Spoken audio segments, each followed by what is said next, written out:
everybody, it's Denise with Bit Bougie. I am working on my 160 dot bags, the dot kits, but I want to show you real quick. Most of this is going to be done on the Juki 1541S, and what I have is my one panel, the outer panel, and the OCP is fused. That's going to be on the inside. So they are sewn together like this because this is the outside and this will be the inside. So I'm doing all my top stitching with this together, so this is all in one. And that way it doesn't separate on the inside. This is going out to close to 160 soldiers. So this is not something that, you know, nobody wants to mess with lining and so forth. But my focus is on the machine, the 1541S, and okay, it's on.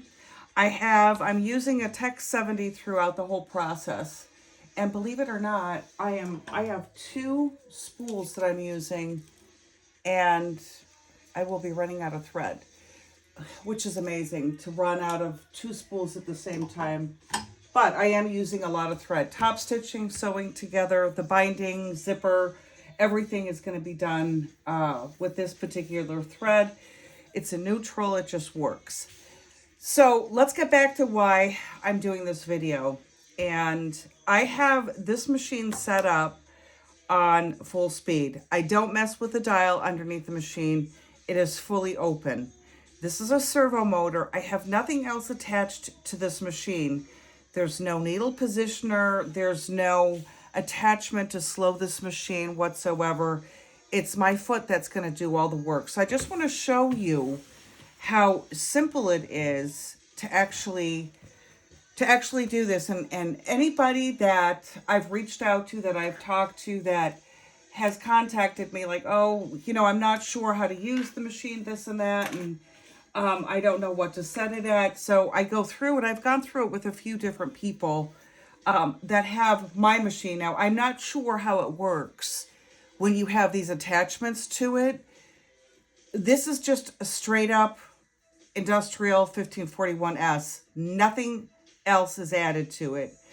So what I go through is, before you start sewing anything on this machine and you've never had an industrial, you need to get familiar with it. It's very, very easy, very simple to get a feel for it. You have to feel the machine. So let's go through it. Say this is the first time you're sitting down. Your best bet is just to sew some straight lines. Just get yourself a piece of material, fuse it, get yourself cotton, get 2 layers of cotton, fuse it in between, and just go through it. Get yourself some denim, some upholstery fabric, and just sew it. So I have in here a Tech 70, which, like I said, I'm going to use throughout the whole process. The needle that I have in here is a leather needle, a size 20, and I use organ needles, okay? So I'm going to show you that this machine, you can have it to do what you want it to do, okay? I always keep just a light touch on the needle, on the thread when I start with the needle.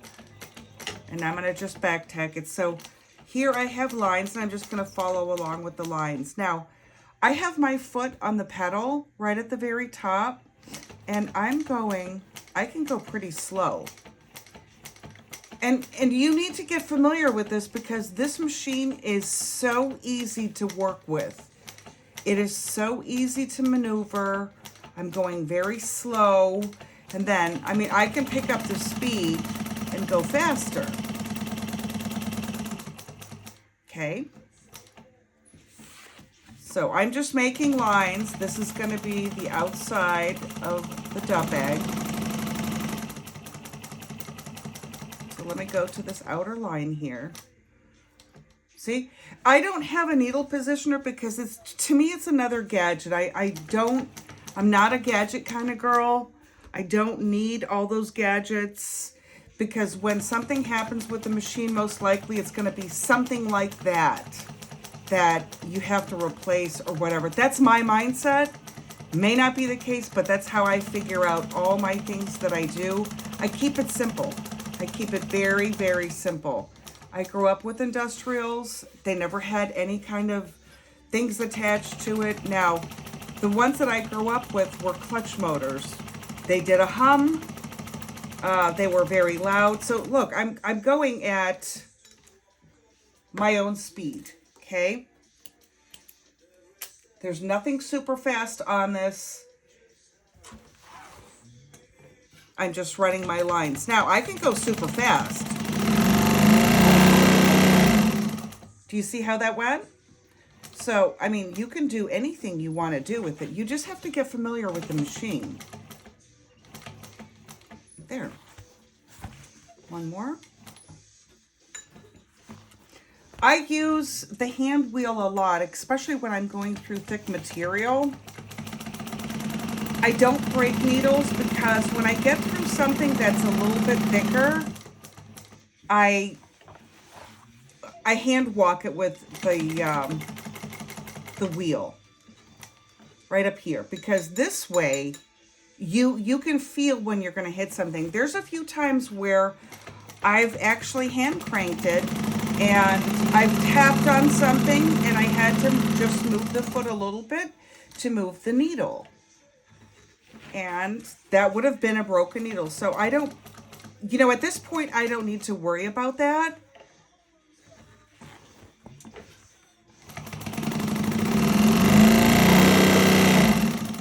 But this is what the machine can do for you. It's a very simple machine. Somebody had sent me an email saying, oh, it's such a fancy machine. Why don't you use a different machine? I don't even know how to answer that because I like this machine. It's beefy, but it's not intimidating. I have another one.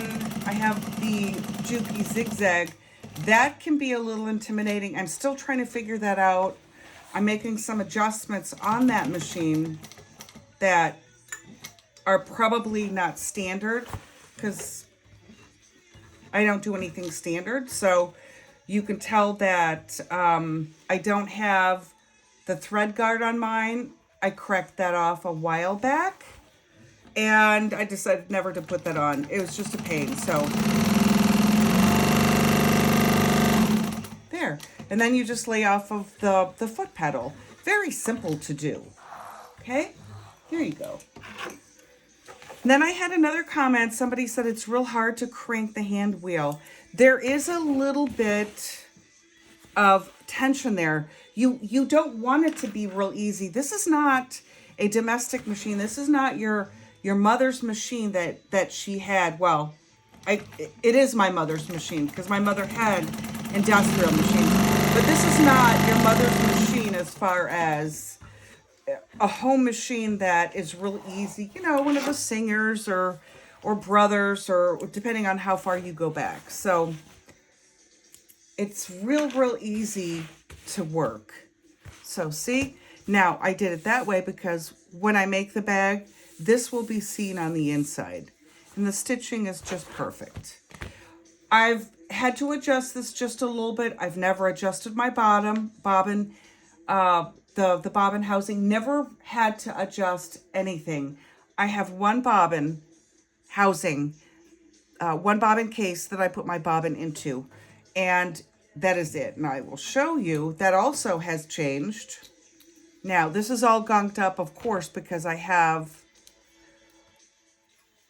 dealing with waxed material, and I'm doing leather in between for the handles. So when it gets gunked up, you see there are two little flaps in there. I go in there and I clean it, but I go counterclockwise. Sometimes I do take this out and I clean it. Be very careful with that. That is nice to have in there because it keeps the thread from doing a spin. It will backspin on you and it just messes things up. And I'm pretty quick to rip my projects out and cut and go on to the next thing. So this piece up here is missing. I filed this down. It was in my way. Again, this is not something that you should do. This is how I do it. That's all. So when I put my bobbin in, I should be able to pull the thread. Here's the top. And the little round things should go like a clock. The top and here's your clock. See it? Pretty simple. Then you just run it through the path, run it through this little guy here, and I grab a hold of this, and I open up my little door, and then I push it into the bottom underneath the foot. And it's very, very simple. I actually still have my foot on the pedal. I'm just so used to this machine. I know what to do. The first thing you should do is definitely do not put a TV in front of you. Put the TV behind you. As long as I've been sewing, I have my TV to where I have to stop and turn and look. If you have a TV in front of you, you're not paying attention to what you're doing, okay? Nobody's that good. Not just that, I like looking at the process. So get rid of the TV that's in front of you. So hopefully these tips help. This is what I am doing today. So let me know what you're doing. Let me know if you have any questions. You know where to find me, bitbougie.com. And hopefully that gave you some insight on what you can do with your machine. Definitely start out with something simple. Don't jump right into a project, because get to know your machine. That's all that's to it.